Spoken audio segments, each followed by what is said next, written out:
ਮੌਜੂਦਾ ਕਿਸਾਨੀ ਸੰਘਰਸ਼ ਵਿੱਚ ਕਈ ਤਰ੍ਹਾਂ ਦੇ ਸਵਾਲਾਤ ਉਹਨਾਂ ਅਣਭੋਲ ਲੋਕਾਂ ਦੇ ਮਨਾਂ ਵਿੱਚ ਉੱਠ ਰਹੇ ਨੇ ਤੇ ਕੁਝ ਜਿਹੜੇ ਇਹ ਧਾਰਨਾ ਸੋਚ ਕੇ ਬੈਠੇ ਨੇ ਵੀ ਇਹ ਕਿਸਾਨੀ ਸੰਘਰਸ਼ ਅੱਜ ਤੱਕ ਸਰਵਾਈਵ ਕਿਸ ਤਰ੍ਹਾਂ ਕਰ ਗਿਆ। ਇਹ ਦੇਸੀ ਲੋਕਾਂ ਦੇ ਕਾਫਲੇ ਜਿਨ੍ਹਾਂ ਬਾਰੇ ਇਹ ਭਰਮ ਪਾਇਆ ਜਾ ਰਿਹਾ ਸੀਗਾ ਕਿ ਇਹਨਾਂ ਨੂੰ ਦੀਨ ਦੁਨੀਆ ਦਾ ਪਤਾ ਕੁਝ ਨਹੀਂ ਹੁੰਦਾ, ਖੇਤ 'ਚ ਮਿੱਟੀ ਨਾਲ ਮਿੱਟੀ ਹੁੰਦੇ ਨੇ, ਇਹ ਜੰਗੀ ਮਸ਼ਕਾਂ ਵਾਂਗਰ ਇਹ ਕਿਸ ਤਰ੍ਹਾਂ ਇਕੱਠੇ ਕਾਫਲਿਆਂ ਦੇ ਕਾਫਲੇ ਚੱਲ ਰਹੇ ਨੇ, ਕਿਸ ਤਰ੍ਹਾਂ ਇੰਨੇ ਡਿਸਪਲਿਨ ਦੇ ਵਿੱਚ ਬੈਠੇ ਹੋਏ ਨੇ, ਇੰਨੇ ਲੋਕਾਂ ਦਾ ਖਾਣਾ ਕਿਸ ਤਰ੍ਹਾਂ ਬਣ ਰਿਹਾ, ਖਾਣਾ ਵਰਤਾਇਆ ਕਿਸ ਤਰ੍ਹਾਂ ਜਾ ਰਿਹਾ, ਇਹ ਰਸਦ ਪਾਣੀ ਕਿੱਥੋਂ ਆ ਰਿਹਾ, ਇਹਨੂੰ ਫੰਡ ਕੌਣ ਕਰ ਰਿਹਾ, ਇਹ ਲੋਕ ਰਾਤ ਇੰਨੀ ਕੜਾਕੇ ਦੀ ਠੰਡ ਦੇ ਵਿੱਚ ਰਹਿ ਕਿਸ ਤਰ੍ਹਾਂ ਰਹੇ ਨੇ, ਇਹ ਲੋਕਾਂ ਨੂੰ ਇਹਨਾਂ ਦੇ ਨਿਆਣੇ ਅੰਗਰੇਜ਼ੀ ਕਿੱਦਾਂ ਬੋਲਣ ਦੇ ਨੇ, ਇਹ ਲੋਕ ਜਿਹੜੇ ਆਮ ਦੁਨੀਆ ਦੀ ਨਜ਼ਰਾਂ ਦੇ ਵਿੱਚ ਇਹੋ ਭੁਲੇਖਾ ਪਾਊ ਪ੍ਰਚਾਰ ਦੇ ਮਾਰੇ ਹੋਏ ਬੈਠੇ ਸਨ, ਇਹ ਲੋਕ ਹੁਣ ਟਵਿੱਟਰ ਦੇ ਉੱਤੇ ਗੱਲਾਂ ਕਰਨ ਲੱਗ ਪਏ ਨੇ। ਇਹ ਕਈ ਲੋਕਾਂ ਦੀਆਂ ਸਮਝ ਤੋਂ ਪਰੇ ਗੱਲਾਂ ਨੇ। ਮੈਂ ਇਹ ਕਹਿਣਾ ਚਾਹੂੰਗਾ ਕਿ ਇਹ ਕਿਸਾਨੀ ਸੰਘਰਸ਼ ਇੱਕ ਸਾਡੀ ਸੱਭਿਅਤਾ ਦੀ ਪਹਿਚਾਣ ਸੀ, ਆਪਸੀ ਭਾਈਚਾਰਾ ਸੀ। ਇਹ ਉਹ ਭਾਈਚਾਰਾ ਹੈ ਜਿਹੜਾ ਕੜਕਦੀਆਂ ਠੰਡਾਂ ਦੇ ਵਿੱਚ ਪਾਣੀ ਲਾਉਂਦਾ ਰਿਹਾ। ਅੱਜ ਦੀਆਂ ਪੋਹ ਮਾਘ ਦੀਆਂ ਜਿਹੜੀਆਂ ਕੜਕਦੀਆਂ ਕੋਰੇ ਵਾਲੀਆਂ ਠੰਡਾਂ ਨੇ, ਇਹਦੇ ਵਿੱਚ ਨੰਗੇ ਪੈਰੀ ਨੰਗੇ ਧੜ ਇਹ ਰਾਤ ਨੂੰ ਉੱਠ ਕੇ ਵਾਰੀ ਸਿਰ ਪਾਣੀ ਲਾਉਂਦੇ ਰਹੇ ਨੇ। ਅੱਜ ਇਹਨਾਂ ਨੂੰ ਇਹ ਮੁਸ਼ਕਲ ਲੱਗ ਰਹੀ ਹੈ ਕਿ ਇਹ ਇੱਥੇ ਇੰਨੀ ਠੰਡ ਦੀ ਕੜਾਕੇ 'ਚ ਕਿਸ ਤਰ੍ਹਾਂ ਬੈਠ ਗਏ ਨੇ। ਇਹ ਉਹ ਬੰਦੇ ਨੇ ਜਿਨ੍ਹਾਂ ਨੇ ਅੱਜ ਤੱਕ ਬੜੀਆਂ ਔਖਿਆਈਆਂ ਵੇਖੀਆਂ। ਮੁੱਢ ਕਦੀਮ ਤੋਂ ਹੀ ਜਦੋਂ ਤੋਂ ਪੈਦਾ ਹੋਏ ਨੇ ਵਿਦੇਸ਼ੀ ਜਰਵਾਣਿਆਂ ਦੇ ਹਮਲੇ ਹੁੰਦੇ ਰਹੇ, ਧੜ ਵੀ ਆਉਂਦੇ ਰਹੇ, ਲੁੱਟਾਂ ਖੋਹਾਂ ਹੁੰਦੀਆਂ ਰਹੀਆਂ, ਉਹਨਾਂ ਨੂੰ ਇਹਨਾਂ ਨੇ ਆਪ ਆਪਣੀ ਹਿੰਮਤ ਨਾਲ, ਆਪਣੇ ਜਜ਼ਬੇ ਦੇ ਨਾਲ ਇਹਨੂੰ ਅੱਗੇ ਚਲਾਇਆ। ਹੁਣ ਇਹ ਕਹਿ ਰਹੇ ਨੇ ਵੀ ਇੰਨੀਆਂ ਟਰਾਲੀਆਂ ਲੈ ਕੇ ਇਹ ਕਿੱਥੇ ਪਹੁੰਚ ਗਏ ਨੇ। ਜਾਂ ਤੇ ਉਹਨਾਂ ਲੋਕਾਂ ਨੂੰ ਜਿਨ੍ਹਾਂ ਨੂੰ ਤੇ ਨਹੀਂ ਪਤਾ, ਉਹਨਾਂ ਨਾਲ ਤੇ ਅਸੀਂ ਸਹਿਮਤੀ ਰੱਖਦੇ ਹਾਂ ਔਰ ਉਹਨਾਂ ਨਾਲ ਅਸੀਂ ਸੁਹਿਰਤਾ ਰਾਹੀਂ ਆਖਦੇ ਹਾਂ ਵੀ ਤੁਹਾਨੂੰ ਜੇ ਨਹੀਂ ਪਤਾ ਜੈਨੂਇਨਲੀ ਤੁਸੀਂ ਜਾਣ ਲਓ, ਪਛਾਣ ਲਓ। ਹੁਣ ਤੇ ਟੈਕਨੋਲੋਜੀ ਦਾ ਇੰਨਾ ਤਕੜਾ ਜ਼ਮਾਨਾ ਹੈ ਤੇ ਜਿਹੜੇ ਜਾਣ ਕੇ ਵੀ ਅਵੇਸਲੇ ਹੋਣ ਦੀ ਕੋਸ਼ਿਸ਼ ਕਰ ਰਹੇ ਨੇ ਉਹਨਾਂ ਲਈ ਕੋਈ ਵੀ ਨਹੀਂ ਉਹਨੂੰ ਸਮਝਾ ਸਕਦਾ। ਸੁੱਤੇ ਹੋਏ ਨੂੰ ਤੇ ਕੋਈ ਜਗਾ ਸਕਦਾ, ਜਿਹੜਾ ਜਾਗਦਾ ਹੋਇਆ ਸੁੱਤੇ ਦੀ ਐਕਟਿੰਗ ਕਰ ਰਿਹਾ ਹੋਵੇ, ਢਕੰਜ ਕਰ ਰਿਹਾ ਹੋਵੇ, ਉਹਨੂੰ ਕੌਣ ਜਗਾਏ। ਹੁਣ ਇਹ ਉਹ ਟਰਾਲੀਆਂ ਨੇ, ਹਰ ਸਾਲ ਲੱਖਾਂ ਦੀ ਤਾਦਾਦ 'ਚ ਇਹ ਲੋਕ ਗੁਰਪੁਰਬ ਮਨਾਉਣ ਜਾਂਦੇ ਨੇ, ਮੱਸਿਆ ਤੇ ਜਾਂਦੇ ਨੇ, ਮੁਕਤਸਰ ਦੀ ਮਾਘੀ ਵੇਖਦੇ ਨੇ, ਹੋਲੇ ਮਹੱਲੇ ਤੇ ਜਾਂਦੇ ਨੇ। ਇਹਨਾਂ ਲਈ ਟਰੈਕਟਰ ਟਰਾਲੀਆਂ ਬੀੜ ਕੇ ਕਿਸੇ ਪਾਸੇ ਵੀਰਾਂ ਘੱਤ ਕੇ ਜਾਣਾ ਕੋਈ ਔਖੀ ਗੱਲ ਨਹੀਂ ਸੀ, ਲੇਕਿਨ ਉਹ ਇੱਕ ਇਹਨਾਂ ਦੀ ਮਨ ਦੀ ਸ਼ਰਧਾ ਸੀ। ਹੁਣ ਤੇ ਸਮੁੱਚੀ ਦੇਸ਼ ਦੇ ਕਿਸਾਨ ਭਾਈਚਾਰੇ ਲਈ ਜਦੋਂ ਇਹ ਖੜੋਤ ਆ ਗਈ, ਜਦੋਂ ਇਹਨਾਂ ਦੇ ਉੱਤੇ ਸਿੱਧਾ ਹਮਲਾ ਕਰ ਦਿੱਤਾ ਗਿਆ, ਚੰਦ ਉਹਨਾਂ ਲੋਕਾਂ ਦੇ ਮੋਢਿਆਂ ਤੇ ਚੜ੍ਹ ਕੇ ਜਿਨ੍ਹਾਂ ਦਾ ਸਿਰਫ ਤੇ ਸਿਰਫ ਇੱਕੋ ਮਕਸਦ ਸੀਗਾ ਕਿ ਆਪਣਾ ਕਾਰੋਬਾਰ ਕਰਨਾ ਤੇ ਵੱਧ ਤੋਂ ਵੱਧ ਮੁਨਾਫਾ ਕਮਾਉਣਾ। ਇਹ ਉਹ ਭਾਈਚਾਰੇ ਦੇ ਲੋਕ ਨੇ ਜਿਹੜੇ ਕਿਸੇ ਵੀ ਕੁਦਰਤੀ ਆਫਤ ਦੇ ਵਿੱਚ ਲੰਗਰ ਲਾਉਂਦੇ ਨੇ। ਪ੍ਰਦੇਸ਼ ਨਹੀਂ, ਆਪਣੇ ਦੇਸ਼ ਨਹੀਂ, ਹੁਣ ਤੇ ਵਿਦੇਸ਼ਾਂ ਦੇ ਵਿੱਚ ਵੀ ਲੰਗਰ ਲਾਉਂਦੇ ਰਹੇ ਨੇ। ਕਿਤੋਂ ਦੀ ਵੀ ਗੱਲ ਹੋ ਲਈ ਜਾਵੇ, ਹੁਣ ਜਦੋਂ ਆਪਣੇ ਸਿਰ ਤੇ ਭੀੜ ਆ ਪਣੀ ਤੇ ਇਹ ਕੰਮ ਨਹੀਂ ਸੀ ਕਰ ਸਕਦੇ। ਪਿੰਡਾਂ ਦੇ ਪਿੰਡ ਤੁਸੀਂ ਕਿਤੇ ਵੇਖਿਆ ਕਿਸੇ ਨੇ ਕੋਈ ਅਗਰਾਈ ਕੀਤੀ ਹੋਵੇ? ਇਹ ਤੇ ਲੋਕ ਮਾਣ ਮਹਿਸੂਸ ਕਰ ਰਿਹਾ ਹੈ ਭਾਈਚਾਰਾ, ਸਾਰਾ ਕਿਸਾਨੀ ਭਾਈਚਾਰਾ। ਇਹਦੇ ਵਿੱਚ ਹਰ ਸਮਾਜ ਦੇ, ਵਰਗ ਦੇ, ਜਾਤ ਪਾਤ ਤੋਂ ਹੈ, ਹਰ ਲੋਕ ਨੇ ਇਹਦੇ ਵਿੱਚ। ਪਿੰਡਾਂ ਦੇ ਪਿੰਡ 12,500 ਪੰਜਾਬ ਦਾ ਪਿੰਡ ਸੀ ਜਦੋਂ ਪਹਿਲੇ ਦਿਨ ਮੋਹਰਲੀ ਕਤਾਰ 'ਚ ਲੋਕ ਹੋ ਤੁਰੇ ਨੇ। ਸਭ ਤੋਂ ਪਹਿਲੀ ਗੱਲ ਇਹ ਮੌਕੇ ਦੇ ਸ਼ਾਸਕਾਂ ਨੇ ਤੇ ਹਾਕਮ ਨੇ ਅਹੰਕਾਰੀ ਸੋਚ ਦਾ ਪ੍ਰਗਟਾਵਾ ਕਹਿੰਦਿਆਂ ਕਿਹਾ ਵੀ ਅਸੀਂ ਲੰਘਣ ਨਹੀਂ ਦੇਣੇ, ਅਸੀਂ ਦਿੱਲੀ ਆਣ ਨਹੀਂ ਦੇਣੇ। ਕਿਉਂ? ਇਹ ਲੋਕ ਉਹ ਸੀਗੇ ਆਪਣੇ ਹੱਕਾਂ ਦੀ ਰਾਖੀ ਲਈ ਆਪਣੇ ਦੇਸ਼ ਦੀ ਰਾਜਧਾਨੀ 'ਚ ਜਾ ਰਹੇ ਸੀ, ਤੁਸੀਂ ਕਿੱਦਾਂ ਰੋਕ ਸਕਦੇ ਹੋ? ਇਸ ਮੁਹਿੰਮ ਨੇ ਸਮੁੱਚੇ ਭਾਈਚਾਰੇ ਨੂੰ ਇਕੱਠਾ ਕੀਤਾ। ਲੋਕ ਕਹਿੰਦੇ ਵੀ ਲਓ ਤੁਹਾਨੂੰ ਹੁਣ ਪਹੁੰਚ ਕੇ ਦੱਸਾਂਗੇ। ਤੁਸੀਂ ਵੇਖੋ ਉਹ ਬੰਦਿਆਂ ਦਾ ਦਿਲ, ਕੁਰਤਾ, ਜਿਗਰਾ, ਉਸ ਮਾਂ ਦਾ ਜਿਹਨੇ ਆਪਣਾ ਮੁੰਡਾ ਤੋਰਿਆ। ਆਮ ਇੱਕ ਐਵਰੇਜ ਟਰੈਕਟਰ 8-8.5 ਲੱਖ ਰੁਪਏ ਦਾ ਟਰੈਕਟਰ ਹੈ, ਉਹਦੇ ਮਗਰ 3.5 ਲੱਖ ਤੋਂ ਲੈ ਕੇ 5 ਲੱਖ ਤੱਕ ਦੀ ਟਰਾਲੀ ਪਾਈ ਹੋਈ ਹੈ। ਨੌਜਵਾਨ ਮੁੰਡਾ ਜਿਹੜਾ ਉਹਨੂੰ ਟਰੈਕਟਰ ਟਰਾਲੀ ਨੂੰ ਚਲਾ ਰਿਹਾ, ਉਸ ਮਾਂ ਨੂੰ ਫਿਕਰ ਨਹੀਂ ਲੱਗਦਾ ਕਿ ਮੇਰਾ ਮੁੰਡਾ ਬਾਹਰ ਚੱਲਿਆ, ਅਗਲੇ ਪਾਸੇ ਕੀ ਗੱਲ ਹੋਣੀ ਹੈ। ਇਹ ਉਹਦਾ ਸਿਦਕ ਵੇਖੋ, ਉਹਦਾ ਪਰਮਾਤਮਾ ਝੂਠ ਆਸਰਾ ਵੇਖੋ। ਅੱਜ ਤੇ ਲੋਕ ਇਹ ਉਹ ਲੋਕ ਗੱਲਾਂ ਕਰ ਰਹੇ ਨੇ ਜਿਹੜਾ ਇੱਕ ਛੋਟਾ ਜਿਹਾ ਮੋਬਾਈਲ ਲੈ ਕੇ ਉੱਤੇ ਪਹਿਲਾਂ ਕਵਰ ਪਾਉਂਦੇ ਨੇ, ਜੇਬ ਪਾਉਂਦੇ ਨੇ ਉਹਦੇ ਵਿੱਚ ਕਿ ਜੀ ਇਹਨੂੰ ਕਿਤੇ ਕੋਈ ਮੀਂਹ ਨਾ ਪੈ ਜਾਵੇ, ਗਰਮੀ ਨਾ ਲੱਗ ਜਾਵੇ। ਉਹ ਵੇਖੋ ਬੰਦੇ ਜਿਨ੍ਹਾਂ 12-12, 15-15 ਲੱਖ ਰੁਪਏ ਦੇ ਆਪਣੇ ਸੰਦ ਉਸ ਪਾਸੇ ਨੂੰ ਤੋੜ ਦਿੱਤੇ ਜਿੱਥੇ ਅੱਗੇ ਕੋਈ ਪਤਾ ਨਹੀਂ ਕਿਸ ਤਰ੍ਹਾਂ ਉਹਨਾਂ ਦੇ ਨਾਲ ਵਤੀਰਾ ਹੋਏਗਾ। ਹੁਣ ਅੱਜ ਗੱਲ ਕਰ ਰਹੇ ਨੇ ਸੰਗਤ ਤੇ ਪੰਗਤ, ਇਹ ਬੁਨਿਆਦੀ ਗੁਰੂ ਸਾਹਿਬਾਨ ਨੇ ਸਿਖਾਇਆ। ਇਹ ਸਿਖਾਇਆ ਗਿਆ ਜੋ ਅਸੀਂ ਸਿੱਖਿਆ ਨਿੱਕੇ ਹੁੰਦਿਆਂ ਤੋਂ ਕਿ ਜ਼ਬਰ ਦਾ ਟਾਕਰਾ ਕਰਨਾ। ਜੇ ਕਿਸੇ ਤੇ ਜ਼ੁਲਮ ਨਹੀਂ ਕਹਿਣ ਦੀ ਸਾਡੇ ਵਿੱਚ ਇੱਕ ਖੁਦਾਈ ਤੌਰ ਤੇ ਇੱਕ ਗੱਲ ਆ ਗਈ ਤੇ ਜ਼ੁਲਮ ਸਹਿਣਾ ਸਾਨੂੰ ਪਾਪ ਦੱਸਿਆ ਗਿਆ। ਜੇ ਇਹ ਨਾ ਚੁੰਡੀ ਵੱਢੀ ਜਾਂਦੀ, ਹੋ ਸਕਦਾ 1000 ਜਾਂ ਕੁਝ ਲੱਖ ਦੇ ਵਿੱਚ ਹੀ ਲੋਕ ਉੱਥੇ ਪਹੁੰਚਦੇ। ਜਦੋਂ ਕਿਹਾ ਗਿਆ ਵੀ ਤੁਹਾਨੂੰ ਰੋਕਾਂ ਲਾਵਾਂਗੇ, ਇੰਨੇ ਨੌਜਵਾਨ, ਬਜ਼ੁਰਗ, ਮਾਪੇ, ਬੱਚੇ, ਪਰਿਵਾਰਾਂ ਸਮੇਤ ਵੀਰਾਂ ਘੱਤ ਦਿੱਤੀਆਂ ਵੀ ਆਓ ਚੱਲੀਏ ਤੁਹਾਨੂੰ ਦੱਸਦੇ ਹਾਂ। 3 ਦਿਨ ਲਗਾਤਾਰ ਸੰਘਰਸ਼ ਚੱਲਦਾ ਰਿਹਾ ਵੀ ਤੁਹਾਨੂੰ ਲੰਘਣ ਨਹੀਂ ਦੇਣਾ। ਜਦੋਂ ਲੰਘਣ ਜੋਗੀਆਂ ਥਾਵਾਂ ਬਣਾ ਲਈਆਂ, ਫਿਰ ਹੁਣ ਉੱਥੇ ਡਟੇ ਨੇ ਮੋਰਚੇ ਦੇ ਉੱਤੇ। ਹੁਣ ਤਰ੍ਹਾਂ ਤਰ੍ਹਾਂ ਦੀਆਂ ਗੱਲਾਂ ਫੈਲਾਈਆਂ ਜਾ ਰਹੀਆਂ ਨੇ ਕਿ ਜੀ ਇਹ ਟਵਿੱਟਰ ਕਿੱਥੋਂ ਆ ਗਿਆ ਇਹਨਾਂ ਕੋਲ। ਇਹ ਉਹ ਕਿਸਾਨ ਦੇ ਪੁੱਤ ਨੇ। ਤੁਸੀਂ ਕੀ ਸਮਝਦੇ ਹੋ ਕਿ ਕਿਸਾਨਾਂ ਨੂੰ ਪੜ੍ਹਨਾ ਲਿਖਣਾ ਨਹੀਂ ਆਉਂਦਾ? ਅੱਧਾ ਪੰਜਾਬ ਤੇ ਆਇਲਟਸ ਕਰੀ ਬੈਠਾ, ਅੰਗਰੇਜ਼ੀ ਤੇ ਟਪਾਕ ਮਾਰਦੇ ਨੇ। ਇਹ ਤਾਂ ਵਿਦੇਸ਼ਾਂ 'ਚ ਜਾ ਕੇ ਇਹਨਾਂ ਝੰਡੇ ਕੱਢ ਦਿੱਤੇ ਨੇ। ਕੋਈ ਉਹ ਰਾਸ਼ਨ ਪਾਣੀ ਜਦੋਂ ਬੁੱਝ ਦਾ ਬਹੁਤ ਵੱਡਾ ਭੁਚਾਲ ਆਇਆ, ਕੇਰਲਾ ਕਿੱਥੇ ਆ, ਉਹ ਰੱਬ ਦੀ ਧੁੰਨੀ ਵਿੱਚ ਜਾ ਕੇ ਇਸ ਦੇਸ਼ ਤੋਂ ਉੱਥੇ ਜਾ ਕੇ ਲੰਗਰ ਲੱਗੇ, ਉੱਤਰਾਖੰਡ 'ਚ ਲੱਗੇ, ਅਸਾਮ, ਉੜੀਸਾ 'ਚ ਵੇਖਦੇ ਹੀ ਰਹੀ ਹੈ ਨਾ ਸਾਰੀ ਦੁਨੀਆ। ਹੁਣ ਤੇ ਆਪਣੇ ਤੇ ਭੀੜ ਆ ਬਣੀ ਸੀ। ਤੁਸੀਂ ਇਹਨਾਂ ਬੰਦਿਆਂ ਦਾ ਇੱਕ ਚੀਜ਼ ਨੂੰ ਵੇਖਣ ਦੀ ਗੱਲ ਆ, ਜਿਹੜੇ ਅਣਭੋਲ ਨੇ ਤੇ ਜਿਹੜੇ ਢਕੰਜ ਕਰ ਰਹੇ ਨੇ ਕਿ ਸਾਨੂੰ ਨਹੀਂ ਪਤਾ ਹੈਗਾ। ਇਹ ਵੇਖੋ, ਤੁਸੀਂ ਕਿਤੇ ਵੇਖਿਆ ਕਿਸੇ ਬੰਦੇ ਨੇ ਕਿਹਾ ਕਿ ਮੈਂ ਇੰਨੀ ਸੇਵਾ ਕੀਤੀ, ਮੈਂ ਇੰਨੇ ਪੈਸੇ ਲੰਗਰ 'ਚ ਪਾਏ? ਸਭ ਪਰਮਾਤਮਾ ਦਾ ਨਾਂ ਲੈ ਕੇ ਸਿਰਫ ਇਹ ਕਹਿ ਰਹੇ ਨੇ ਕਿ ਜੀ ਇਹ ਮੇਰੀ ਤੁੱਛ ਭੇਟਾ ਸਵੀਕਾਰ ਕਰੋ। ਲੰਗਰ ਮਿਲ ਰਿਹਾ, ਸਬਜ਼ੀਆਂ ਮਿਲ ਰਹੀਆਂ, ਪਕੌੜੇ ਨਿਕਲ ਰਹੇ ਨੇ, ਦੁੱਧ ਬਣਿਆ ਉੱਥੇ ਗਰਮ, ਕਿਤੇ ਕੌਫੀ ਮਿਲ ਰਹੀ, ਚਾਹ ਮਿਲ ਰਹੀ, ਆਪਣੇ ਲਈ ਨਹੀਂ। ਗੁਰੂ ਨਾਨਕ ਸੱਚੇ ਪਾਤਸ਼ਾਹ ਨੇ ਸ਼ੁਰੂਆਤ ਦੇ ਵਿੱਚ ਜਦੋਂ ਸਿੱਖੀ ਦੀ ਇਹ ਜੜ ਲੱਗੀ ਸੀ, ਉਦੋਂ ਕਿਹਾ ਸੀ ਕਿਰਤ ਕਰੋ, ਨਾਮ ਜਪੋ ਤੇ ਵੰਡ ਕੇ ਛਕੋ। ਇਹ ਜਿੰਨਾ ਹੁਣ ਮੀਡੀਆ ਹੈ, ਇਹ ਸਭ ਇਹਦਾ ਇਤਿਹਾਸ ਰਿਹਾ ਕਿ ਜਿਸ ਬੰਦੇ ਨੇ ਸਾਥ ਨਹੀਂ ਦਿੱਤਾ, ਉਹਦਾ ਆਲਟਰਨੇਟ ਸਾਧਨ ਪੈਦਾ ਕਰ ਲਿਆ ਗਿਆ। ਹੁਣ ਕਿੰਨੇ ਪੰਜਾਬ ਦੇ ਵਿੱਚੋਂ, ਹਰਿਆਣੇ 'ਚੋਂ, ਯੂਪੀ 'ਚੋਂ ਕਿੰਨੇ ਚੈਨਲ ਨੇ, ਸਾਰਿਆਂ ਨੇ ਆਪੋ ਆਪਣੇ ਸੋਸ਼ਲ ਮੀਡੀਆ ਤੇ ਚੈਨਲ ਨੇ ਅਸਲੀ ਦਿੱਖ ਦਿਖਾ ਦਿੱਤੀ ਉਹਨਾਂ ਨੇ ਵੀ ਇਹਦੇ ਵਿੱਚ ਕੀ ਹੋ ਰਿਹਾ। ਇਸੇ ਨੌਜਵਾਨੀ ਨੂੰ, ਇਸੇ ਗੀਤਕਾਰਾਂ ਨੂੰ ਗੱਲਾਂ ਕੀਤੀਆਂ ਜਾਂਦੀਆਂ ਸੀ ਕਿ ਤੁਸੀਂ ਪੁੱਠੇ ਪਾਸੇ ਲਾਏ ਨੇ। ਹੁਣ ਵੇਖੋ ਕਿੱਦਾਂ ਐਨ ਤੀਰ ਦੀ ਸੇਧ ਵਾਂਗਰ ਹਿੱਕ 'ਚ ਵੱਜਦੇ ਨੇ ਜਿਹੜੇ ਉਹ ਗਾਣੇ ਗਾ ਰਹੇ ਨੇ। ਇੱਕ ਰਾਤ 'ਚ ਤੇ 24 ਘੰਟਿਆਂ 'ਚ ਮਿਲੀਅਨ ਵਿਊਜ਼ ਕ੍ਰਾਸ ਹੋ ਰਹੇ ਨੇ। ਇਹਨਾਂ ਨੇ ਜਰਵਾਣਿਆਂ ਦੀ, ਸ਼ਾਸਕਾਂ ਦੀ ਅਹੰਕਾਰੀ ਸੋਚ ਨੂੰ ਜੋ ਠੱਲ ਪਾਈ ਏ, ਉਹ ਪੰਜਾਬ ਹੀ ਪਾ ਸਕਦਾ ਸੀਗਾ। ਪੰਜਾਬ ਚੱਲਿਆ, ਉਹਦੇ ਨਾਲ ਹਰਿਆਣਾ। ਇਹ ਤੇ ਕੱਲ੍ਹ ਦੀਆਂ ਗੱਲਾਂ ਨੇ। ਸ਼ੁਰੂਆਤੀ ਦਿਨਾਂ 'ਚ ਪੰਜਾਬ ਕਿੱਥੇ ਤੱਕ ਹੁੰਦਾ ਸੀਗਾ?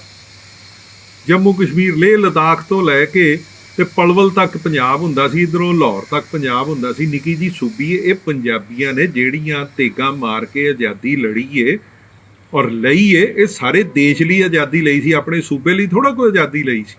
ਸਭ ਤੋਂ ਵੱਧ ਇਸ ਇਲਾਕੇ ਦੇ ਲੋਕਾਂ ਦਾ ਯੋਗਦਾਨ ਆ। ਭਾਵੇਂ ਕਾਲਾ ਪਾਣੀ ਹੋਵੇ, ਭਾਵੇਂ ਸਜ਼ਾ ਹੋਵੇ, ਭਾਵੇਂ ਅੰਗਰੇਜ਼ਾਂ ਦੀ ਵਿਰੋਧਤਾ ਹੋਵੇ, ਤੇ ਭਾਵੇਂ ਫਾਂਸੀ ਦੇ ਝੰਡੇ 'ਤੇ ਚੜ੍ਹੇ ਹੋਣ। ਇਹ ਫਾਂਸੀ ਦੇ ਤਖਤੇ ਐਵੇਂ ਹੌਸਲੇ ਹੱਸ ਕੇ ਨੌਜਵਾਨੀ ਦੀ ਉਮਰੇ ਇਸ ਧਰਤੀ 'ਚ ਵੀ ਤੇ ਵਿਦੇਸ਼ਾਂ ਦੇ ਵਿੱਚ ਵੀ। ਬਾਕੀ ਸਾਰਿਆਂ ਨੂੰ ਪਤਾ ਹੈ ਕਿ ਨੌਜਵਾਨ ਉਮਰੇ ਕਰਤਾਰ ਸਿੰਘ ਸਰਾਭਾ ਤੇ ਮਦਨ ਲਾਲ ਢੀਂਗਰਾ ਤੋਂ ਲੈ ਕੇ ਭਗਤ ਸਿੰਘ ਤੇ ਊਧਮ ਸਿੰਘ ਤੱਕ ਲੈ ਕੇ ਕਿੱਥੇ ਤੱਕ ਲੋਕਾਂ ਨੇ ਕੁਰਬਾਨੀਆਂ ਕੀਤੀਆਂ। ਅੱਜ ਮੁੜ ਉਹ ਦੌਰ ਲੈ ਕੇ ਆਂਦਾ ਕਿ ਸਮੁੱਚੇ ਦੇਸ਼ ਨੂੰ ਇੱਕ ਝੰਡੇ ਥੱਲੇ ਲਾਮਬੰਦ ਕਰਨਾ ਪਿਆ। ਅੱਜ ਤੁਸੀਂ ਵੇਖੋ, ਕੋਈ ਪਾਰਟੀ ਦੀ ਗੱਲ ਨਹੀਂ, ਕੋਈ ਸਮਾਜ ਦੇ ਵਰਗ ਦੀ ਗੱਲ ਨਹੀਂ, ਕੋਈ ਜਾਤ ਪਾਤ ਦੀ ਗੱਲ ਨਹੀਂ, ਸਾਰੇ ਲੋਕ ਉੱਥੇ ਬੈਠੇ ਨੇ ਇੱਕ ਝੰਡੇ ਥੱਲੇ, ਸਿਰਫ ਕਿਸਾਨੀ ਤੇ ਆਪਣੇ ਹੱਕ ਦੀ ਰਾਖੀ ਲਈ। ਅਸੀਂ ਇੱਥੇ ਹੀ ਰਹਿਣ ਵਾਲੇ ਲੋਕ ਆ। ਆਪ ਤੁਸੀਂ ਕਦੇ ਮੇਲੇ 'ਚ ਕਿਤੇ ਜਾ ਕੇ ਵੇਖ ਲਓ, 10 ਪਿੰਡਾਂ ਦਾ ਇਕੱਠ ਹੋਵੇ, ਹੁਣ ਤੱਕ 50 ਵਾਰੀ ਲੜਾਈ ਹੋ ਚੁੱਕੀ ਹੁੰਦੀ ਹੈ। ਲੱਖਾਂ ਲੋਕ ਬੈਠੇ ਨੇ। ਉਹਨਾਂ ਦੀ ਸਹਿਣਸ਼ੀਲਤਾ ਵੇਖੋ, ਉਹਨਾਂ ਦੀ ਸੁਹਿਰਦਤਾ ਵੇਖੋ, ਉਹਨਾਂ ਦਾ ਸਿਰੜ ਵੇਖੋ। ਮੈਂ ਇਹੋ ਗੱਲ ਕਹਿਣੀ ਚਾਹੂੰਗਾ ਕਿ ਇਹਦੇ ਤੋਂ ਮੌਕੇ ਦੇ ਹਾਕਮ ਨੂੰ ਸੇਧ ਲੈਣੀ ਚਾਹੀਦੀ ਸੀ। ਤੁਸੀਂ ਕੀ ਸਮਝਦੇ ਹੋ? ਉਹਨੂੰ ਪਤਾ ਨਹੀਂ ਗਾ? ਅੱਜ ਤੇ ਟੈਕਨੋਲੋਜੀ ਦਾ ਜ਼ਮਾਨਾ ਹੀ ਬੜਾ ਤਗੜਾ ਹੈ। ਹੁਣ ਤੇ ਸੈਟੇਲਾਈਟ ਇਮੇਜਰੀ ਹਰ ਸੈਕਿੰਡ ਦੇ ਉੱਤੇ ਅਪਡੇਟ ਹੋ ਰਹੀ ਹੈ। ਡਰੋਨ ਟੈਕਨੋਲੋਜੀ ਚੱਲਦੀ ਪਈ ਹੈ, ਖੁਫੀਆ ਤੰਤਰ ਆ ਸਾਰਾ, ਹਰ ਕੋਈ ਦੱਸ ਰਿਹਾ। ਜੇ ਕਿਤੇ ਇੱਕ ਟੀਕਰੀ ਬਾਰਡਰ 'ਤੇ ਲੈ ਜਾਓ, ਲੋਕ ਕਹਿੰਦੇ ਨੇ 18 ਕਿਲੋਮੀਟਰ ਤੋਂ 15 ਤੋਂ ਵੱਧ ਦਾ ਕਾਫਲਾ। ਜੇ ਸਿੰਘੂ ਬੈਰੀਅਰ ਤੇ ਆ ਜਾਵੋ ਤੇ ਉਹ ਕਹਿੰਦੇ ਜੀ 18 20 ਨਹੀਂ 22 ਕਿਲੋਮੀਟਰ ਹੈ ਜੀ। ਜੇ ਪਹਿਲਾਂ ਥੋੜਾ ਜਿਹਾ ਢਿੱਲਾ ਸੀ ਕੰਮ ਇੱਧਰ ਗਾਜ਼ੀਪੁਰ ਵਾਲਾ, ਕਿਉਂਕਿ ਉਹ ਹੌਲੀ ਗਰੀਬ ਛੋਟੇ ਕਿਸਾਨ ਸੀਗੇ, ਹੌਲੀ ਹੌਲੀ ਪਹੁੰਚਦੇ ਸਰਕਾਰੀ ਰੋਕਾਂ ਨੂੰ ਟੱਪਦੇ ਆ ਗਏ ਉੱਤਰਾਖੰਡ ਤੇ ਯੂਪੀ ਵਾਲੇ, ਉਹ ਜਾ ਕੇ 12 ਕਿਲੋਮੀਟਰ ਤੇ ਕਾਫਲਾ ਬਣ ਗਿਆ। ਕਿਸੇ ਨੂੰ ਪਤਾ ਨਹੀਂ ਲੱਗ ਰਿਹਾ ਵੀ ਇਹ ਕਿਸ ਪਾਸੇ ਨੂੰ ਦੇਸ਼ ਜਾ ਰਿਹਾ। ਸ਼ਾਸਕ ਇਹ ਘਰੇ ਬੈਠੇ ਸੋਚੀ ਬੈਠੇ ਨੇ ਵੀ ਇਹ ਤੁਹਾਡੀ ਬਿਹਤਰੀ ਲਈ ਬਿੱਲ ਨੇ, ਇਹਨਾਂ ਬਿੱਲਾਂ ਦੇ ਵਿੱਚ ਹਾਸਲ ਕੀ ਹੋਏਗਾ। ਹੁਣ ਆਰ ਪਾਰ ਦੀ ਲੜਾਈ ਕਰੀ ਬੈਠੇ ਨੇ। ਹੁਣ ਇੰਨੀ ਠੰਡ ਦੇ ਵਿੱਚ ਰੋਕਾਂ ਟੱਪ ਕੇ ਜਦੋਂ ਉੱਥੇ ਪਹੁੰਚ ਗਏ ਨੇ, ਇਹ ਸ਼ਾਸਕ ਇਹ ਸੋਚ ਰਿਹਾ ਕਿ ਇਹਨਾਂ ਨੇ ਅੱਕ ਥੱਕ ਕੇ ਚਲੇ ਹੀ ਜਾਣਾ, ਤੇ ਉਹ ਬਹੁਤ ਵੱਡੇ ਮਗਾਲਤੇ ਦੇ ਵਿੱਚ ਹੈਗੇ ਨੇ। ਅੱਜ ਦੇ ਦਿਨ ਸਮਾਂ ਹੈ, ਟਰੈਕਟਰ ਜਿਹੜਾ ਕਿਸਾਨ ਹੈ ਉਹਨੂੰ ਪੁੱਤ ਵਾਂਗਰ ਸਮਝਦਾ ਹੈ। ਜਦੋਂ ਟਰੈਕਟਰ ਘਰੋਂ ਚੱਲਿਆ ਉਹਦੇ 'ਚ ਤੇਲ ਪਾਣੀ ਪਿਆ, ਉੱਥੇ ਜਾ ਕੇ ਰਿਹਾ, ਮਗਰੋਂ ਕਿਸ਼ਤਾਂ ਵਾਲੇ ਜਾਂ ਨਵੇਂ ਖਰੀਦੇ ਟਰੈਕਟਰ ਨੇ, ਕੋਈ ਟਰੈਕਟਰ 60 ਹਾਰਸ ਪਾਵਰ ਤੋਂ ਥੱਲੇ ਦਾ ਨਹੀਂ ਗਾ, ਉੱਥੇ ਗਿਆ, ਉਸੇ ਟਰੈਕਟਰ ਨੇ ਪਹਿਲਾਂ ਤੁਹਾਨੂੰ ਸਾਧਨ ਦਿੱਤਾ ਚੱਲਣ ਦਾ, ਉਹਦੇ ਮਗਰ ਪਾਈ ਟਰਾਲੀ ਨੇ ਤੁਹਾਨੂੰ ਰਹਿਣ ਲਈ ਜਗ੍ਹਾ ਕਿਸਾਨ ਲਈ ਪੈਦਾ ਕੀਤੀ, ਉਹਨੇ ਹੀ ਤੁਹਾਡੇ ਬੈਰੀਕੇਡ ਧੂ ਕੇ ਪਾਸੇ ਮਾਰੇ, ਉਸੇ ਦੇ ਵਿੱਚ ਹੀ ਹੁਣ ਮੋਬਾਈਲ ਚਾਰਜ ਹੋ ਰਹੇ ਨੇ, ਉਹਦੇ ਨਾਲ ਹੀ ਕੰਪਿਊਟਰ ਲੱਗੇ ਨੇ, ਉਹਦੇ ਨਾਲ ਹੀ ਬੱਤੀਆਂ ਜਗਣ ਰਹੀਆਂ ਨੇ, ਉਹਦੇ ਨਾਲ ਹੀ ਨਵੀਂ ਇਸ਼ੂ ਚੱਲ ਪਈਆਂ। ਉੱਥੇ ਹੀ ਤੁਸੀਂ ਵੇਖੋ ਕੋਈ ਪਤਾ ਹੀ ਨਹੀਂ ਲੱਗਦਾ ਦਾਨੀ ਸੱਜਣ ਕਿੱਥੋਂ ਦੇ ਨੇ। ਕੋਈ ਆ ਗਿਆ ਜੀ ਟਰੱਕ ਭਰ ਕੇ ਵਾਸ਼ਿੰਗ ਮਸ਼ੀਨਾਂ ਛੱਡ ਗਿਆ, ਕੋਈ ਆ ਗਿਆ ਜੀ ਇਹ ਜੀ ਬਿਸਲੇਰੀ ਦੀਆਂ ਬੋਤਲਾਂ ਨੇ, ਆਹ ਪਾਣੀ ਦੀ ਸਾਡੀ ਲਓ। ਟਨਾਂ ਦੇ ਟਨ ਰੋਜ਼ ਦਾ ਦੁੱਧ ਆ ਰਿਹਾ, ਸਬਜ਼ੀ ਤਾਜ਼ੀ ਆ ਰਹੀ ਹੈ, ਔਰ ਉੱਥੇ ਬਣਾਉਣ ਵਾਲੇ ਵੇਖੋ ਕਿੱਦਾਂ ਕਿੱਦਾਂ ਦੇ ਸਾਧਨ, ਉਹੋ ਹੀ ਦੇਗਾਂ, ਉਹੋ ਹੀ ਕੜਾਏ, ਉਹੋ ਹੀ ਪਰਾਤਾਂ, ਉਹ ਮਸ਼ੀਨਾਂ, ਉਹ ਬਾਇਲਰ ਲੱਗੇ ਨੇ। ਇਸ ਸੰਘਰਸ਼ ਦਾ ਇਹ ਲੋਕਾਂ ਨੂੰ ਪਤਾ ਲੱਗ ਗਿਆ ਕਿ ਜਦੋਂ ਇੱਕ ਸਮਾਜ ਦਾ ਵਰਗ ਕਦੇ ਕਿਸੇ ਖਿਲਾਫ ਜਰਵਾਣੇ ਦੇ ਖਿਲਾਫ ਖਲੋਂਦਾ ਰਿਹਾ ਹੈ, ਹੁਣ ਤੇ ਉਹ ਸ਼ਾਸਕ ਨੇ ਜਿਨ੍ਹਾਂ ਨੂੰ ਆਪ ਇੱਕ ਇੱਕ ਵੋਟ ਪਾ ਕੇ ਉਹ ਚੁਣ ਕੇ ਉਹਨੂੰ ਦੇਸ਼ ਦਾ ਪ੍ਰਧਾਨ ਮੰਤਰੀ ਬਣਾਇਆ, ਔਰ ਉਹਦੇ ਲੱਗੋਂ ਲੋਕ ਜਿਹੜੇ ਨੇ ਥੱਲੇ ਲਾਣਾ ਬਾਣਾ ਹੈ ਉਹ ਟਿਚਰਾਂ ਕਰੇ ਕਿਸੇ ਨੂੰ, ਤੇ ਕੌਣ ਬਰਦਾਸ਼ਤ ਕਰੇਗਾ। ਨਾ ਇਹ ਚੁੰਡੀ ਵੱਢਦੇ ਤੇ ਨਾ ਇਹ ਕਿਸਾਨ ਇਕੱਠੇ ਹੁੰਦੇ। ਇਹ ਦੇਸ਼ ਦੇ ਕਿਸਾਨਾਂ ਦਾ ਮੋਹਰਲੀ ਕਤਾਰ ਦਾ ਜਿਹੜਾ ਜਥਾ ਸੀ ਉਹ ਹਮੇਸ਼ਾ ਮੁੱਢ ਕਦੀਮ ਤੋਂ ਪੰਜਾਬ ਰਿਹਾ, ਭਾਵੇਂ ਆਜ਼ਾਦੀ ਦੀ ਲੜਾਈ ਸੀ ਤੇ ਭਾਵੇਂ ਅੰਗਰੇਜ਼ਾਂ ਦੇ ਨਾਲ ਲੜ ਕੇ ਜਦੋਂ ਵਰਲਡ ਵਾਰ 1 ਤੇ ਵਰਲਡ ਵਾਰ 2 ਦੇ ਵਿੱਚ ਗਏ, ਇਹ ਪੰਜਾਬ ਦੀ ਕਿਸਾਨੀ ਦੇ ਪੁੱਤ ਅੱਗੇ ਚੱਲੇ ਸੀ, ਫਿਰ ਬਾਕੀ ਦੇਸ਼ ਗਿਆ ਸੀ। ਹੁਣ ਅੱਜ ਇਹ ਗੱਲਾਂ ਕੋਈ ਕਹਿ ਰਿਹਾ ਜੀ ਇਹ ਪੰਜਾਬ ਵਾਲਿਆਂ ਨੂੰ ਤਕਲੀਫ ਹੈ, ਹਰਿਆਣੇ ਵਾਲਿਆਂ ਨੂੰ ਤਕਲੀਫ ਹੈ, ਯੂਪੀ ਨੂੰ ਜਾਂ ਰਾਜਸਥਾਨ ਨੂੰ, ਉਹ ਹੈ ਤੇ ਕਿਸਾਨੀ ਭਾਈਚਾਰਾ। ਇਹ ਇੱਕ ਰਲ ਮਿਲ ਕੇ ਅੱਗੇ ਚੱਲਣ ਵਾਲਾ ਭਾਈਚਾਰਾ ਹੈ, ਜਿਹੜੇ ਚੱਲ ਕੇ ਤੇ ਜਿਨ੍ਹਾਂ ਦੀਆਂ ਅੱਖਾਂ ਉਗੜਦੀਆਂ ਨਹੀਂ ਸੀ ਉਹਨਾਂ ਨੂੰ ਵਿਖਾ ਦਿੱਤਾ ਕਿ ਇਹ ਭਾਈਚਾਰੇ ਨਾਲ ਕਿਉਂ ਪੰਗਾ ਲੈ ਰਹੇ। ਹਾਲੇ ਤੱਕ ਇਹ ਗੱਲ ਸਮਝ ਨਹੀਂ ਆਈ। ਸਾਨੂੰ ਤੇ ਸਭ ਕੁਝ ਦਿਸਣ ਦਿਆ ਸਾਹਮਣੇ ਵੀ ਇਹ ਐਵੇਂ ਅੜੀ ਦੀ ਲੜਾਈ ਹੈ। ਕਦੇ ਸ਼ਾਸਕ ਵੀ ਅੜੀ ਕਰਦਾ, ਉਹ ਤੇ ਡਿਕਟੇਟਰਸ਼ਿਪ ਹੋ ਜਾਂਦੀ ਹੈ। ਚਲੋ ਡਿਕਟੇਟਰਾਂ ਨਾਲ ਹੀ ਮੱਥਾ ਸਹੀ, ਅਸੀਂ ਹੋਰ ਆਪਣੇ ਜਰਾ ਬਾਣ ਵੀ ਤਿੱਖੇ ਕਰ ਲੈਂਦੇ, ਸ਼ਬਦੀ ਬਾਣ ਹੀ ਕਰ ਰਹੇ ਹਾਂ, ਦੂਸਰੇ ਵੱਲ ਤੇ ਗੱਲ ਹੀ ਨਹੀਂ ਹੋਈ। ਅੱਜ ਇੰਨੇ ਦਿਨ ਲੰਬਾ ਸੰਘਰਸ਼ ਹੋ ਗਿਆ, ਮੈਨੂੰ ਦੱਸੋ ਕਿਸੇ ਨੇ ਢੀਮ ਮਾਰੀ ਹੋਵੇ, ਕਿਤੇ ਡਲਾ ਵੱਜਿਆ ਹੋਵੇ, ਕਿਤੇ ਕਿਸੇ ਨਾਲ ਉੱਚੀ ਜ਼ੁਬਾਨ 'ਚ ਗੱਲ ਕੀਤੀ ਹੋਵੇ। ਦੇਸ਼ ਦੇ ਸਾਰੇ ਮੀਡੀਏ ਨੂੰ ਪਤਾ ਲੱਗਾ, ਰਿਪੋਰਟ ਨਹੀਂ ਕਰ ਰਹੇ ਉਹ ਇੱਕ ਅਲੱਗ ਗੱਲ ਆ, ਉਹਨਾਂ ਨੂੰ ਤਾਂ ਪਤਾ ਲੱਗਾ ਨਾ ਕਿ ਵੇਖੋ ਇਹਨਾਂ ਦਾ ਕਿੰਨਾ ਸਬਰ ਸੰਤੋਖ ਆ, ਕਿ ਇੰਨੇ ਸਬਰ ਸੰਤੋਖ ਨਾਲ ਹਜ਼ਾਰਾਂ ਦੀ ਗੱਲ ਕਰਦੇ ਸੀ, ਆ ਕੇ ਮੌਕੇ ਤੇ ਲੱਖਾਂ 'ਚ ਵੇਖੇ ਆ ਕੇ ਕਿੰਨੀ ਸ਼ਾਂਤੀ ਨਾਲ ਬੈਠੇ ਨੇ 80-90 ਸਾਲ ਦੀਆਂ ਮਾਤਾਵਾਂ ਬਜ਼ੁਰਗ। ਹੁਣ ਇਹ ਨਹੀਂ ਲੋਕਾਂ ਨੂੰ ਇਹ ਗੱਲ ਸਮਝ ਆ ਰਹੀ ਵੀ ਇੰਨੇ ਲੱਖਾਂ ਲੋਕ ਬੈਠੇ ਨੇ, ਜ਼ਬਾਨ ਇੱਕੋ ਹੀ ਹੈ ਕਿ ਖੇਤੀ ਬਿੱਲ ਵਾਪਸ ਮੋੜ ਕੇ ਮੁੜਾਂਗੇ, ਉੱਦਾਂ ਨਹੀਂ ਮੁੜਦੇ। ਇਹ ਹੀ ਨਹੀਂ ਸਮਝ ਆ ਰਹੀ ਵੀ ਹਰ ਬੰਦਾ ਇਹ ਗੱਲ ਕਿੱਦਾਂ ਕਰ ਸਕਦਾ। ਇੱਕ ਇਹਦੀ ਗੱਲ ਹੈ, ਕੋਈ ਇਹਦੇ 'ਚ ਲੀਡਰ ਬਣਨ ਦੀ ਕੋਸ਼ਿਸ਼ ਨਹੀਂ ਕਰਦਾ। ਇੱਥੇ ਤੇ ਇੱਕ ਗਲੀ ਦੇ ਵਿੱਚ ਪੰਚਾਇਤ ਸਮਿਤੀ ਤੋਂ, ਪੰਚਾਇਤ ਮੈਂਬਰੀ ਤੋਂ, ਚੌਂਕੀਦਾਰੇ ਤੋਂ ਲੜਾਈ ਹੋ ਜਾਂਦੀ, ਲੰਬੜਦਾਰੀ ਤੇ ਲੜਾਈ ਹੋ ਜਾਂਦੀ ਸੀ। ਇਹ ਪਹਿਲਾ ਮੌਕਾ ਹੈ ਮੌਜੂਦਾ ਸਮੇਂ ਦੇ ਵਿੱਚ, ਆਜ਼ਾਦੀ ਤੋਂ ਬਾਅਦ, ਜਦੋਂ ਸਮੁੱਚਾ ਕਿਸਾਨੀ ਭਾਈਚਾਰਾ ਅੱਗੇ ਲੱਗਿਆ ਔਰ ਸਮਾਜ ਦੇ ਹਰ ਵਪਾਰੀ ਵਰਗ ਨੇ ਸਾਥ ਦਿੱਤਾ, ਮਜ਼ਦੂਰ ਨੇ ਸਾਥ ਦਿੱਤਾ, ਆਮ ਜਨਤਾ ਨੇ ਸਾਥ ਦਿੱਤਾ, ਜਾਤ ਪਾਤ ਤੋਂ ਉੱਪਰ ਉੱਠ ਕੇ। ਕੋਈ ਸਮਾਜਿਕ ਵਖਰੇਵਾਂ ਨਹੀਂ ਹੈ ਇਹਦੇ ਵਿੱਚ, ਤੁਸੀਂ ਵੇਖ ਹੀ ਰਹੇ ਹੋ। ਇਹ ਸਮਾਂ ਆਇਆ, ਅੱਜ ਵੀ ਮੌਕਾ ਸੀ, ਕਿੰਨੇ ਦਿਨ ਲੰਘੇ ਨੇ। ਹੁਣ ਦਾਸ ਨੂੰ ਵੀ ਬੜੀ ਜਗ੍ਹਾ ਮੌਕਾ ਮਿਲਿਆ ਜਾਣ ਦਾ। ਇਹ ਜੀ ਅੱਜ ਤੋਂ ਬਾਅਦ 4 ਤਰੀਕ ਨੂੰ ਗੱਲ ਹੋਏਗੀ, ਉਹ ਤੇ ਅੰਤਰਰਾਸ਼ਟਰੀ ਪੱਧਰ ਤੇ ਅਸੀਂ ਵੀ ਯੂਨਾਈਟਿਡ ਨੇਸ਼ਨ ਦੇ ਵਿੱਚ ਡੈਲੀਗੇਸ਼ਨ ਲੈਵਲ ਤੇ, ਸਮਿਟ ਲੈਵਲ ਤੇ ਗੱਲਾਂ ਬਾਤਾਂ ਕਰਦੇ ਰਹੇ ਹਾਂ। ਕਦੇ ਵੀ ਇੰਨਾ ਲੰਬਾ ਵਿੱਚ ਨਹੀਂ ਵਕਫਾ ਪਾਇਆ ਜਾਂਦਾ, ਇਸ ਲਈ ਪਾਇਆ ਜਾਵੇ ਕਿ ਇਹਨਾਂ ਦਾ ਹੌਸਲਾ ਟੁੱਟ ਜਾਵੇ। ਟੁੱਟਿਆ ਨਾ। ਅੱਗੇ 35-34 ਦਿਨ ਹੋ ਗਏ ਨੇ, ਹਲੇ ਤੱਕ ਤੇ ਹੌਸਲਾ ਟੁੱਟਿਆ ਨਹੀਂ। 4 ਤਰੀਕ ਤੁਸੀਂ ਸਿੱਧੀ ਰੱਖ ਦਿੱਤੀ, ਉਹ ਵੀ ਨਿਮਾਣੇ ਸਿੱਖ ਬਣ ਕੇ ਆਪਣੇ। ਸਿੱਖ ਦਾ ਮਤਲਬ ਇਹ ਨਹੀਂ ਹੁੰਦਾ ਕਿ ਕਿਸੇ ਕਾਸਟ, ਕਿਸੇ ਕਰੀਡ ਦੇ ਨਾਲ, ਕਿਸੇ ਧਰਮ ਦੇ ਨਾਲ। ਇੱਕ ਸ਼ਰੀਫ ਆਦਮੀ ਜਿਹੜਾ ਇੱਕ ਆਪਣੀ ਧੁਨ ਦੇ ਵਿੱਚ ਕਿਸੇ ਆਸ਼ੇ ਲਈ ਸੰਘਰਸ਼ ਕਰ ਰਿਹਾ ਹੋਵੇ, ਉਹ ਆਦਮੀ ਕੱਲ ਦੇਖੋ ਜੋ ਸਮਾਜ ਦੇ ਹਰ ਪਾਸੇ ਤੋਂ ਜਿਹੜੀ ਅਫਸਰਸ਼ਾਹੀ ਸੀ, ਜੋ ਲੀਡਰਸ਼ਿਪ ਸੀਗੀ, ਜੋ ਮੰਤਰੀ ਸਨ, ਉਹ ਗੱਲਾਂ ਕਰ ਰਹੇ ਨੇ ਕਿਸਾਨਾਂ ਨਾਲ ਕਿ ਤੁਹਾਨੂੰ ਸਮਝਾ ਦਈਏ ਤੁਹਾਡੀ ਬਿਹਤਰੀ ਲੈ ਲਓ। ਕਿਹੜੀ ਬਿਹਤਰੀ ਕਰਨੀ ਚਾਹੁੰਦੇ ਹੋ? ਜਿਹੜਾ ਅਗਲਾ ਬਿਹਤਰੀ ਲੈਣਾ ਹੀ ਨਹੀਂ ਚਾਹੁੰਦਾ, ਤੁਸੀਂ ਕਿਉਂ ਉਹਨੂੰ ਬਿਹਤਰੀ ਦੇਣੀ ਚਾਹੁੰਦੇ ਹੋ? ਤੁਸੀਂ 6% MSP ਦੀ ਗੱਲ ਕਰਦੇ ਹੋ, ਬਾਕੀ 94% ਨੂੰ ਤੇ ਦੇ ਲਵੋ। ਜੇ ਉਹ ਨਹੀਂ ਦਿੱਤੀ ਜਾਂਦੀ, ਤੁਸੀਂ 6 ਦਾ ਵੀ ਕਿਉਂ ਗਲਾ ਘੁੱਟਣ ਦੇ ਹੋ? ਇੱਕ ਨਿੱਕੀ ਜਿਹੀ ਐਗਜ਼ਾਮਪਲ ਆ, ਜੇ ਨਹੀਂ ਕਿਸੇ ਨੂੰ ਸਮਝ ਲੱਗ ਰਹੀ, 6% ਲੋਕਾਂ ਨੂੰ ਮੰਨ ਲਓ ਵੀ ਕਰੋਨਾ ਦੀ ਦਵਾਈ ਦਾ ਅਸਰ ਹੋ ਰਿਹਾ ਤੇ 94 ਦਾ ਅਸਰ ਨਹੀਂ ਹੋ ਰਿਹਾ। ਤੁਸੀਂ ਕੀ ਕਹੋਗੇ ਕਿ 94 ਨੂੰ ਦਵਾਈ ਦੇਣੀ ਹੈ, ਉਹਦੇ ਤੇ ਅਸਰ ਨਹੀਂ ਹੋਇਆ, ਤੇ ਆ ਜਿਨ੍ਹਾਂ ਦੇ 6 ਤੇ ਅਸਰ ਹੋਇਆ ਇਹਨਾਂ ਨੂੰ ਵੀ ਖਤਮ ਕਰ ਦਿਓ। ਇਹ ਬੜੀ ਔਖੀ ਗੱਲ ਆ। ਸਿਰਫ ਤੇ ਸਿਰਫ ਇੱਕ ਐਡਾ ਵੱਡਾ ਕਮਿਊਨੀਕੇਸ਼ਨ ਗੈਪ ਹੈ ਮੌਕੇ ਦੇ ਸ਼ਾਸਕ ਦਾ ਤੇ ਥੱਲੇ ਜਿਹੜਾ ਲਾਣਾ ਬਾਣਾ ਹੈ। ਇੱਥੇ ਲੋਕ ਝਟਪਟ ਗੱਲਾਂ ਕਰ ਦਿੰਦੇ, ਲਓ ਜੀ ਅੱਧੇ ਮਿੰਟ 'ਚ ਤੁਹਾਡੀ ਗੱਲ ਕਰਾ ਦਿਆਂਗੇ। ਮੈਂ ਤੇ ਇਹ ਗੱਲ ਕਹਿਣੀ ਚਾਹੁੰਦਾ ਕਿ ਕਦੇ ਤੁਸੀਂ ਸਾਕਸ਼ਾਤ ਆਪਣੇ ਨੇਤਾ ਦੇ ਦਰਸ਼ਨ ਕੀਤੇ ਨੇ ਸਿਵਾਏ TV ਤੇ? ਤੁਹਾਨੂੰ ਕੌਣ ਜਾਣਦਾ ਉੱਥੇ ਗਿਣਤੀ ਦੇ ਵਿੱਚ? ਇੱਥੇ ਆ ਕੇ ਤੁਸੀਂ ਦਮਗਜੇ ਵਜਾਈ ਜਾਂਦੇ ਹੋ ਕਿ ਅਸੀਂ 2 ਮਿੰਟ 'ਚ ਗੱਲ ਕਰਾ ਦਿਆਂਗੇ। ਹੁਣ ਕੀ ਹੋਇਆ? ਸੋ ਮੇਰੀ ਬੇਨਤੀ ਸਿਰਫ ਇੰਨੀ ਕਿ ਨਾ ਕਿਸੇ ਨੂੰ ਤੰਗ ਕਰੋ, ਤੇ ਜੇ ਤੰਗ ਕਰੋਗੇ ਤੇ ਫਿਰ ਬੈਕਫਾਇਰ ਹੋਣਾ ਹੀ ਹੋਣਾ, ਉਹਦਾ ਮੋੜਵਾ ਮਿਲਣਾ ਹੀ ਮਿਲਣਾ। ਜੇ ਭਾਜੀ ਪਾਓਗੇ, ਭਾਜੀ ਮੁੜਨੀ ਹੈ ਵਾਪਸ। ਔਰ ਇਹ ਉਹ ਸਾਥੀ ਨੇ, ਇਹ ਉਹ ਭਾਈਚਾਰਾ ਹੈ ਜਿਹੜਾ ਕਿਸੇ ਦੀ ਪਰਵਾਹ ਹੀ ਨਹੀਂ ਕਰਦਾ ਹੈਗਾ। ਜੇ ਆਪਣੇ ਧੁਨ 'ਚ ਮਸਤ ਸੀਗੇ, ਇਹਨਾਂ ਨੂੰ ਮਸਤ ਰਹਿਣ ਦੇਣਾ ਚਾਹੀਦਾ ਸੀ, ਆਪਣੀ ਖੇਤੀ ਕਰਦੇ।